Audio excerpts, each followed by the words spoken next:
इसके अदाद-ओ-शुमार की तरफ आएँ तो हमारे पास पाकिस्तान से मुतल्लिका कोई तखमीना है कि कोरोनरी आर्टरी डिजीज़ की वजह से सालाना कितनी अमवात होती हैं या दुनिया में कितनी होती हैं और पाकिस्तान में तनासब क्या है? कुछ स्टडीज़ वगैरह हैं सर हमारे पास? जी, पाकिस्तान का डाटा अभी जो ना हार्ट फेलियर के ऊपर भी, हार्ट अटैक के ऊपर भी अभी कंपाइल होना शुरू है।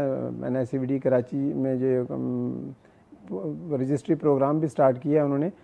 तो दुनिया में तो 17 मिलियन से ज़्यादा लोग हार्ट अटैक की वजह से अपनी जान से जाते हैं। 1,70,00,000 जी, 17 मिलियन। और अराउंड पाकिस्तान में भी अगर देखें तो पर डे जो हार्ट अटैक्स हैं वो 100+ हैं हार्ट अटैक्स। एक दिन के अंदर पूरे पाकिस्तान में अगर 25 करोड़ आवाम है तो 100 से ज़्यादा मरीज़ हार्ट अटैक के साथ हॉस्पिटलाइज होते हैं। यानी कि 3,000 एक महीने के ऊपर लगभग और 30 से 40,000 जी, every third Pakistani after the age of 45 years is hypertensive, diabetic और कोरोनरी आर्टरी डिजीज़ का पेशेंट है वो। Every third Pakistani after age of 45 years of age. उसमें रूरल और अर्बन की कोई ख़ास डिस्क्रिमिनेशन भी नहीं है। तो बड़े ख़तरनाक अदाद-ओ-शुमार हैं सर। हर तीसरा पाकिस्तानी और शुगर और मोटापा जो है वो तो हमारे मुल्क में वबाई सूरत हाल सर इख्तियार कर चुका हुआ है, जो कि एक रिस्क फैक्टर है सर कोरोनरी आर्टरी डिजीज़ के लिए। कोरोनरी आर्टरी डिजीज़ के मेजर रिस्क फैक्टर्स में आप यानी एक जेनेटिक प्रीडिस्पोजिशन है आपकी, यानी विरासत में कोई अगर आपकी डिजीज़ आ रही है वो है। इसके अलावा आपकी स्मोकिंग है, मेजर रिस्क फैक्टर में आपका ओबेसिटी है, शुगर है, ब्लड प्रेशर है, कोलेस्ट्रॉल का मेटाबॉलिज्म है।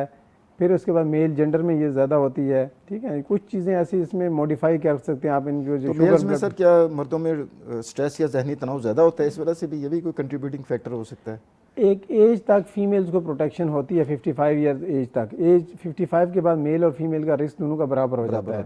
55 तक उन फीमेल के अंदर ख़ास किस्म के हार्मोन्स जो प्रोड्यूस होते हैं वो की कोरोनरीज को प्रोटेक्शन देते हैं और क्लॉटिंग के अगेंस्ट जो काम करते हैं। उसकी वजह से उनका रिस्क मेल की निस्बत कम होता है। लेकिन आफ्टर 55 एज फीमेल का रिस्क भी मेल के बराबर ही हो जाता है।